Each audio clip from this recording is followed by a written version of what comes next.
Chers amis de KTO, bienvenue en direct de Rome. Nous sommes sur la place Saint-Pierre où l'Assemblée est venue pour entendre le message du pape, le message de l'Angélus et prier aussi cette prière de midi avec le souverain pontife en cette journée de l'Immaculée Conception.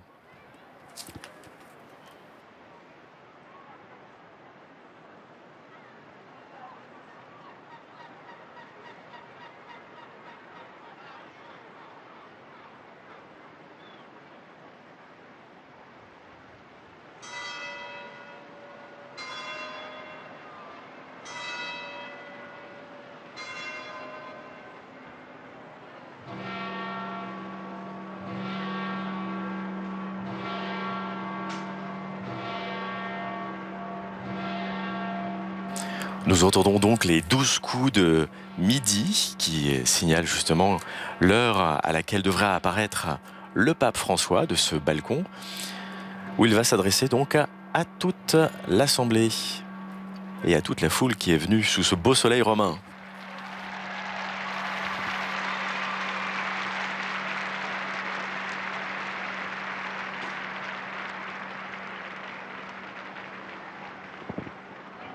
Cari fratelli e sorelle, buona festa.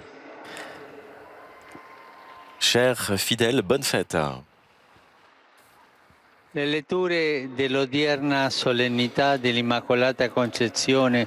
Les lectures de la solennité d'aujourd'hui de l'Immaculée Conception de la Bienheureuse Vierge Marie présentent deux passages cruciaux dans l'histoire des rapports entre l'homme et Dieu. Nous pourrons dire qu'ils nous conduisent aux origines du bien et du mal. Ces deux passages nous conduisent aux origines du bien et du mal. Le livre de la Genèse nous montre le nom des origines. C'est un nom de l'homme, quand l'homme a préféré se regarder lui-même plutôt que de regarder son Créateur. Il a voulu n'en faire qu'à sa tête. Il a choisi de se suffire à lui-même. Mais en faisant ainsi, il est sorti de la communion avec Dieu. Il s'est abîmé lui-même. Et il a commencé à avoir peur, à se cacher et à accuser celui qui lui était proche. La paura, sempre un sintomo di no a Dio. La peur, c'est toujours un signe et un symptôme du non à Dieu. Et nous commençons alors à accuser les autres et on ne se regarde pas soi-même. Et cela signifie que nous sommes en train de nous éloigner de Dieu. Et c'est cela que fait le péché. Mais le Seigneur ne laisse pas l'homme avec son mal. Il le cherche aussitôt et il lui adresse une demande pleine d'appréhension. Où es-tu ? C'est une façon de dire « arrête-toi ». Et c'est la demande d'un père et d'une mère qui cherchent le fils qui est perdu. Où es-tu ? Dans quelle situation t'es-tu mis ? Et cela, Dieu le fait avec tant de patience, jusqu'à combler la distance qui s'est faite depuis les origines. Ça, c'est un des passages. Et le deuxième passage est crucial et qui est raconté dans l'Évangile d'aujourd'hui lorsque Dieu vient habiter au milieu de nous. Il se fait homme. Et cela a été possible grâce à un grand oui. Et c'est un très grand oui. C'est celui de Marie au moment de l'Annonciation. Par ce oui, Jésus a commencé son chemin sur les sentiers de l'humanité. Il a commencé en Marie, en parcourant les premiers mois de vie dans le sein de sa maman. Il n'est pas apparu directement comme adulte et fort, mais il a suivi tout le parcours d'un être humain. Il s'est fait en tout égal à nous. à l'exception d'une seule chose, le péché. C'est pour cela qu'il a choisi Marie, l'unique créature sans péché, l'Immaculée. Dans l'Évangile, comme une seule parole, elle est dite qu'elle est pleine de grâce, c'est-à-dire comblée de grâce. Cela veut dire qu'en elle, dès le début, elle est pleine de grâce. Elle n'a pas fait de place pour le péché.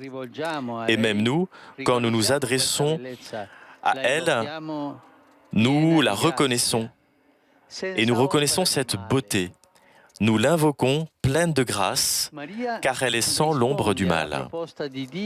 Marie répond à la proposition de Dieu en disant « Voici la servante du Seigneur ». Elle ne dit pas « Cette fois-ci, je ferai la volonté de Dieu, je me rends disponible et après je verrai ». Son oui est plein, total, pour toute sa vie, sans condition. Et comme le nom des origines avait fermé le passage de l'homme à Dieu, ainsi le oui de Marie a ouvert le chemin à Dieu entre nous. C'est le oui le plus important de l'histoire, le oui humble qui renverse le non orgueilleux des origines. C'est le oui fidèle qui guérit la désobéissance. C'est le oui qui est disponible et qui renverse l'égoïsme du péché. Et même pour chacun de nous, il y a une histoire de salut faite de oui et de non. Quelquefois, nous sommes experts dans les oui à moitié. Nous sommes fréquemment, nous faisons semblant de comprendre bien ce que Dieu voudrait et la conscience qu'il nous suggère. Nous sommes un peu fourbes pour ne pas dire non ou un véritable non. Et nous disons plutôt à Dieu, je ne peux pas, aujourd'hui je ne peux pas, mais peut-être demain. Et ainsi nous nous éloignons du oui. Et nous nous éloignons de Dieu et nous allons vers un non, finalement, à Dieu. C'est un non qui est médiocre.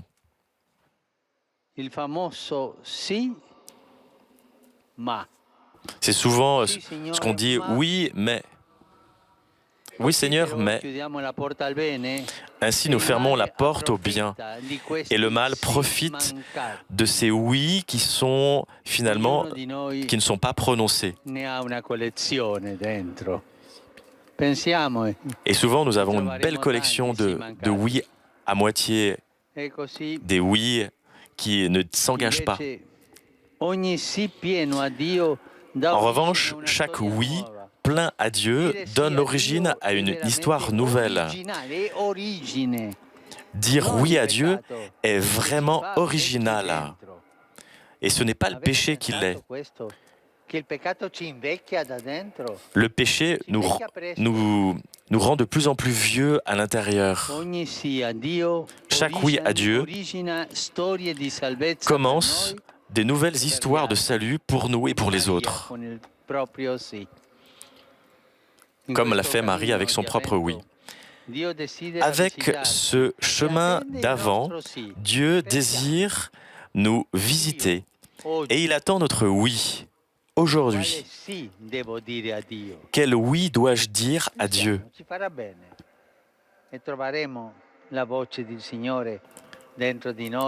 Prions et écoutons la voix de Dieu à l'intérieur de nous pour dire ces oui. Pour dire à Dieu, je crois en toi, j'espère en toi, je t'aime, que s'accomplisse en moi ta volonté de bien. C'est oui. Avec générosité et confiance comme Marie, disons aujourd'hui, chacun de nous, notre oui personnel à Dieu.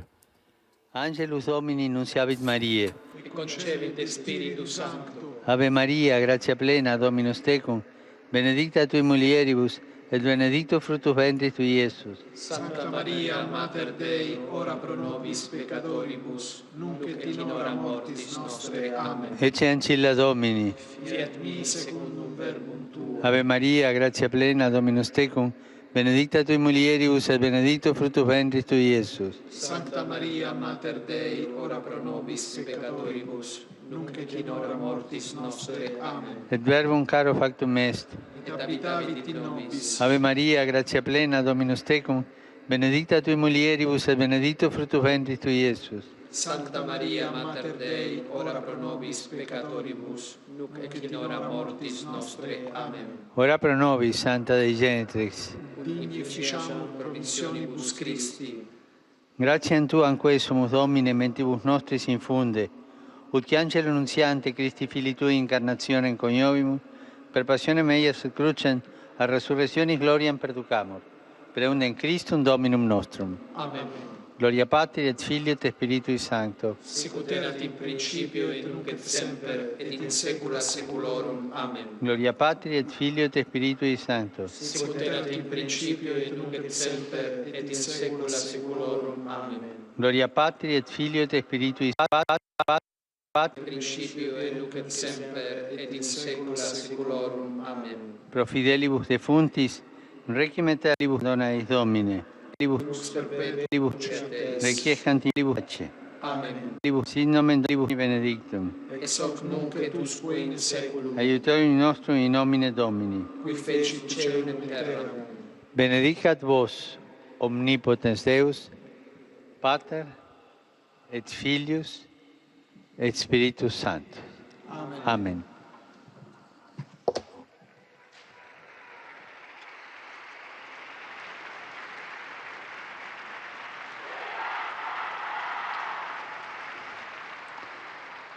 Cari fratelli e sorelle, ieri un forte terremoto ha colpito l'isola di Sumatra in Indonesia. Chers frères et sœurs, hier, un tremblement de terre énorme a touché l'île de Sumatra en Indonésie. Je désire assurer de ma prière toutes les victimes, mais aussi leurs familles, pour tous les blessés et pour tous ceux qui ont perdu une maison. Que le Seigneur leur donne la force, et particulièrement à toute la population, et que Dieu soutienne l'œuvre de secours. Je salue aussi avec beaucoup d'affection tous les pèlerins présents aujourd'hui qui sont venus avec leurs familles, leurs groupes paroissiaux. Je salue les fidèles de Rocca di Papa, avec tous les jeunes qui sont venus avec ce projet Rebecca et qui s'occupent des enfants dans le besoin. En cette fête de l'Immaculée Conception, je salue aussi l'Action catholique italienne qui vit un renouveau dans toutes les adhésions à cette association. J'adresse aussi une pensée spéciale à toutes les associations diocésaines paroissiales. Que la Vierge Marie bénisse l'Action catholique et la rende toujours plus féconde et sainte au service de l'Église et du monde. Cet après-midi, je me rendrai à la place d'Espagne pour renouveler l'acte traditionnel d'hommage et de prière au pied de la colonne et du monument de l'Immaculée Conception. Et après, j'irai à Sainte-Marie Majeure. Salut la Vierge Marie. Je vous demande de vous unir à ce geste afin de manifester votre dévotion à la Vierge Marie. Et je souhaite à vous tous une bonne fête et bon chemin de l'Avent avec la Vierge Marie. S'il vous plaît, n'oubliez pas de prier pour moi. Bon déjeuner et à bientôt.